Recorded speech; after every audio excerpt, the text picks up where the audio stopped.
ඔයා විනාඩි 5කට කියලා ඔයාගේ ෆෝන් එක අතට ගන්නවා. ඒ දන්නේම නැතුව ටික වෙලාවකින් බලද්දී පැය දෙකකටත් වඩා ගිහිල්ලා. ඔයා Facebook එකේ තියෙන එහෙම නැත්නම් TikTok එකේ තියෙන වීඩියෝස් ඔක්කොම බල ස්ක්‍රෝල් කර කර පල්ලයට යද්දී දන්නේම නැතුව නිකම්ම දවසත් කිවිලා ගිහිල්ලා. ඒත් ඔයා පොතක් අරගෙන විනාඩි 5ක් පාඩම් කරන්න කියලා හිතුවට ඒක වාට දැනෙන්නේ හරියට නිකන් පැය 8ක් 10ක් වගේ. ඔයා නිතරම ඔරලෝසු බලනවා කොච්චර වෙලාවක් ගිහිල්ලාද කියලා. ඒත් ඇත්තටම ඔයා විනාඩි 5ක්වත් පාඩම් කරලා නැහැ. ඔයාගේ මොලේ ඔයාට එක එක දේවල් කියනවා. දැන් පැන්සල් උල් කරන්න. ඒ ටික මකන්න. අලුත් පිටුවක් පෙරලන්න.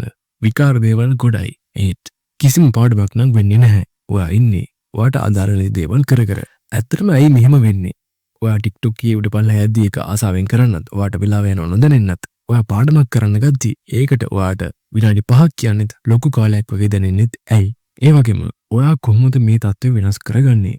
ඔයා කොහොමද පාඩම් කරන එකට TikTok Facebook යනවා වගේ ඇබ්බැහි වෙලා පාඩම් කරන්නේ? අද වීඩියෝ එකෙන් පස්සේ ඔයාට පුළුවන් වෙනවා කොහොමද ඔයා TikTok එකේ උඩ පල්ලා යනවා වගේ පාඩම් කරන දේවලුත් හරිම ආසාවෙන් කැමැත්තෙන් වෙලාව යනව දැනෙන්නත් නැතුව කරන්නේ කියලා දැනගන්න. ඔයා දන්නවද? ඔයාගේ මොලේ කම්මැලි නැහැ.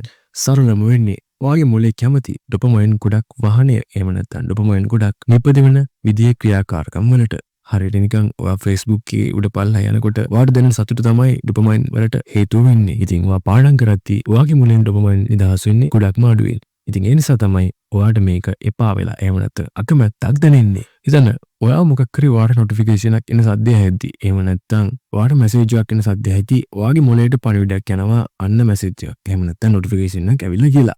මේ වගේ දේවල් ඇද්දි ඔයාගේ මොලේට ගොඩක් ලොකු සතුටක් දැනෙනවා. එහෙම නැත්නම් ඔයාගේ මොලේ ඩොපමයින් ගොඩක් නිදහස් වෙනවා. ඉතින් එතකොට තමයි ඔයාට ඒක ඉක්මනට ෆෝන් එක අරගෙන චෙක් කරලා බලන්න. එහෙම නැත්නම් මැසේජ් එකක් ආපු ගමන් ඒකට රිප්ලයි කරන්න හිතෙන්නේ. ඉතින් එතකොට ඔයා කරන්නේ ඒ නොටිෆිකේෂන් එක ආපු ගමන් ෆෝන් එක අතට අරගෙන නොටිෆිකේෂන් එක බලලා ඒක එතනින් නවත්තලා තියන්නේ නැතුව දිගටම ෆෝන් එකේ Facebook එකේ එහෙම නැත්නම් TikTok එකේ උඩ පල්ලා යන එක. ඉතින් එතකොට වෙන්නේ ඔයාගේ මොලෙන් දිගින් දිගටම ඩොපමයින් නිදහස් කරනවා. එතකොට ඔයාට සතුටක් දැනෙනවා. ඒකත් එක්ක ඔයාට වෙලාව යන්න දැනෙන්නේ නැහැ. මොලේ ඉල්ලන්නේ තව Facebook එකේ එහෙම නැත්නම් ඔයාගේ මොලෙන් ඩොපමයින් නිදහස් වෙන ක්‍රියාකාරකම් වල දෙන්න කියලා. ඇත්තටම මේක තමයි හේතුව. ඔයා ෆෝන් එක අතට ගත්තාම ඔයාට ඒක දිවින් තියන්න හිතෙන්නේ නැති හේතුව. ඉතින් පාඩම් කරද්දී ඔයාගේ මොලෙන් මේ රසායනික ද්‍රව්‍ය එහෙම නැත්නම් ඩොපමයින් කියන රසායනිකය නිදහස් වෙන්නේ හරිම අඩුවෙන්. මොකද ඔයා ඒක කරන්නේ කැමැත්තෙන් නෙමෙයි. ඒකෙන් ඔයාට සතුටක් දැනෙන්නේ නැහැ. ඔයා මොකක් හරි පාඩමක් පාඩම් කරද්දී ඔයා Facebook යනවා වගේ ඔයාට ඒකෙන් සතුටක් එහෙම නැත්නම් ෆන් එකක් දැනෙන්නේ නැහැ. ඉතින් ඒ නිසා ඔයාට පාඩම් කරන්න දැනෙන්නේ හරිම වෙහෙසකාරී එහෙම නැත්නම් හරිම කරදරකාරී දෙයක් හැටියට. ඉතින් අපි බලමු කොහොමද පාඩම් කරන එකත් TikTok එකේ උඩ පල්ලේ යනවා වගේ ආසාවෙන් කරන්නේ කියලා. ඇත්තටම ඔයාට පුළුවන් ඔයාගේ ඩොපමයින් නිදහසන ක්‍රියාවලිය සම්පූර්ණයෙන්ම වෙනස් කරගන්න. ඇත්තම කිව්වොත් Facebook එකේ උඩ පල්ලේ යනවා වගේ ඔයා ආසාවෙන් කරන ඊළඟ දේ බවට පත් වෙන්නේ පාඩම් කරන එක. ඉතින් ඒකට රහස මොකක්ද කියලා අපි දැන් බලමු. ඒත් ඔයා හිතන්නේ බා මේක මැජික් එකක් කියලා.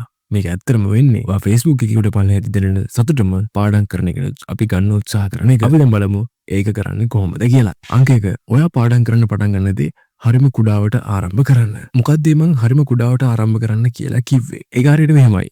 ඔයා ඔයාටම ටාගට් එකක් දී ගන්න ඕනේ. මම මේ පාඩම බලන්න විනාඩි 5යි කියලා. මුලින්ම විනාඩි 5ක් මම මේ පාඩම බලලා ඉවර කරනවා කියලා. එකපාරම ඔයා හිතාගන්න එපා මම පැය 2-3ක් පාඩම් කරලා තමයි මෙතනින් නැගිටින්නේ කියලා. ඔයා හිතාගන්න ඕනේ මම විනාඩි 5යි මේ පාඩම කරන්නේ කියලා. මොකද ඔයාගේ මොලේ කැමති ඉක්මනට දේවල් වෙනස් වෙනවට. එහෙම නැත්නම් ඉක්මනට දේවල් අවසන් වෙනවට. ඉතින් උපරිම විනාඩි 5යි පාඩම පෙරලගෙන එක පිටුවක් කියවන්න. එහෙම නැත්නම් එක ගැටලුවක් විසඳන්න. මේක තමයි ඒකට රහස. ඒ විනාඩි 5න් පස්සේ ඔයා ඔයාටම පොඩි තෑග්ගක් දී ගන්න. මොකද්ද මේ පොඩි තෑග්ගක් කියලා කිව්වේ? Facebook එකේ පොඩි ෂෝට් වීඩියෝ එකක් බලන්න.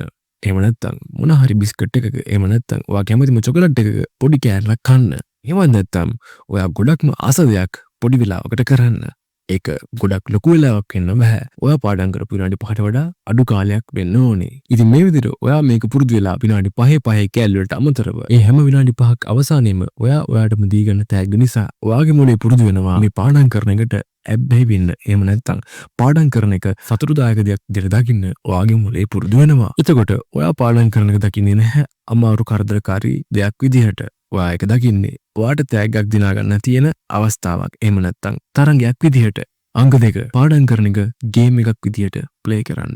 මොකද මේ ගේම් එකක් විදිහට ප්ලේ කරන්න කියලා කිව්වේ? ඇත්තටම ඔයාගේ මොලේ කැමති ගේම්ස් ප්ලේ කරන්න. ඔයා ඒක හොඳ ආකාරවම දන්නවනේ. පොයින්ට්ස් ලැබෙනවට, චැලෙන්ජස් තියෙනවට, එහෙම නැත්නම් ටාස්ක් එකක් කම්ප්ලීට් කරන්න තියෙනකොට ඔයාගේ මොලේ හරිම කැමතියි. ඉතින් මේක තමයි දෙවෙනි රහස. ඔයා කරන්න ඕනේ ඔයා පාඩම් කරන එක ගේම් එකක් විදිහට හදාගන්න එක. ඉතින් ඔයා පාඩම් කරන දෙයට පොයින්ට් සිස්ටම් එකක් හදාගන්න.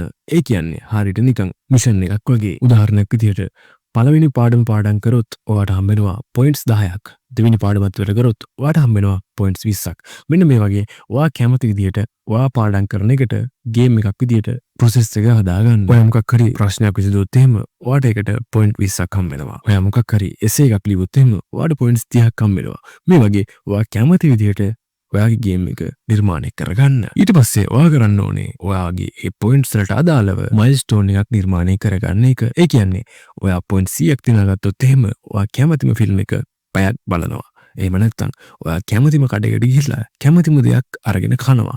මෙන්න මේ වගේ ඔයාගේ පාඩම් කරන එකට හම්බෙන පොයින්ට්ස් වලට අනුව ඔයාගේ මයිල්ස්ටෝන් නිර්මාණය කරගන්න. ඉතින් මේ විදිහට ඔයා පොයින්ට්ස් සිස්ටම් එකක් හදාගෙන එහෙම නැත්නම් ඔයා පාඩම් කරන එක ගේම් සිස්ටම් එකක් කරගෙන පාඩම් කරද්දී ඔයාගේ මුලිය උත්සාහ කරන්නේ ඔයා හදලා දෙන මයිල්ස්ටෝන් වලට යන්න. ගේම් එකේ පොයින්ට්ස් ඇචීව් කරගන්න උත්සාහ කරන එක. එතකොට ඔයාගේ මුලිය ඔයාවම පොළඹවනවා තව පාඩම් කරවන්න. කොහොමද ඒ ක්‍රමේ? ඇත්තටම සාර්ථක ක්‍රමයක් නේද? අංක 3 ඔයා පටන් ගන්න පියවර විනෝදකම විදියට පටන් ගන්න. ඔයා දන්නවද? ඔයාගේ ජීවිතේ ඔයා පාඩම් කරන්න තියෙන මුල්ම පියවර තමයි ගොඩක්ම අමාරු පියවර වෙන්නේ. ඒ කිය මොකද්ද? ඔව්. ඒ කියන්නේ ඔයා පාඩම් කරනවා කියලා හිතුවට ඔයා ඒ පාඩම් කරන්න පටන් ගන්න එක තමයි ඇත්තටම අමාරු පියවර වෙන්නේ. ඉතින් ඒ හින්දා ඔයා අනිවාර්යයෙන්ම ඒ පාඩම් කරන්න පටන් ගන්න එක ඔයාට ලේසි විදියට පටන් ගන්න. ඔයා පාඩම් කරන මේසිකාව ලස්සනට එහෙම නැත්නම් පිළිවෙලට ඔයාගේ ඇහැට ප්‍රිය විදියට හදාගන්න. ඊට අමතරව පාට පැන්සල් එහෙම නැත්නම් පාට જાතියේ පෑන් පාවිච්චි කරන්න. එහෙම නැත්නම් හයිලයිට්ස් කීපයක් පාවිච්චි කරන්න.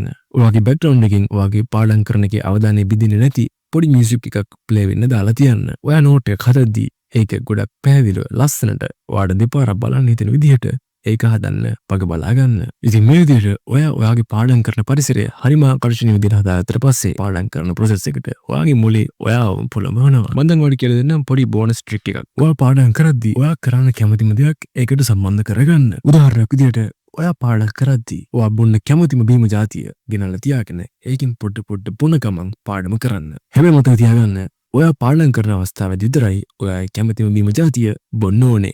ඉතින් එතකොට ඔයාගේ මොලේ හිතනවා මේ කැමතිම බීම જાතිය බොන්න ඕන නම් මම තව ගොඩක් වෙලාවක් පාඩම් කරන්න ඕනේ කියලා.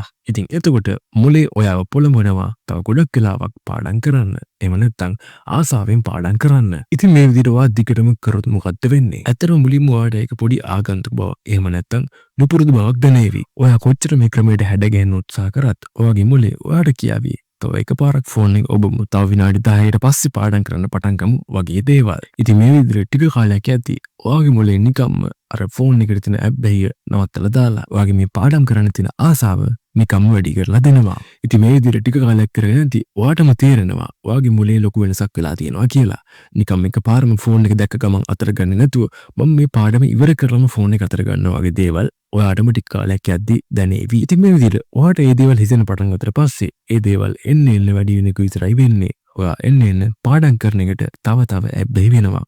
ඔයා ඉස්සර Facebook TikTok යන තිබ්බ ආසාවම ඔයාට දැන් පාඩම් කරන එකටත් ඇවිල්ලායි තියෙන්නේ. ඉතින් මේ විදිහට කලින් කියලා දීපු ක්‍රම තුන පාවිච්චි කරලා මම බෝනස් ටිප් එකෙන් කියලා දීපු ක්‍රමයක් පාවිච්චි කරලා ඔයාලට පුළුවන් මේ සිස්ටම් එක හදාගෙන ඔයාගේ පාඩම් කරන්න තියෙන ආසාව වැඩි දියුණු කරගන්න. ඉතින් දැන්ම පටන් ගන්න. පොඩියට පටන් ගන්න. ඔයාගේ ජීවිතේ ඔයාටම දැනෙවි ලොකු වෙනසක් වෙනවා කියලා.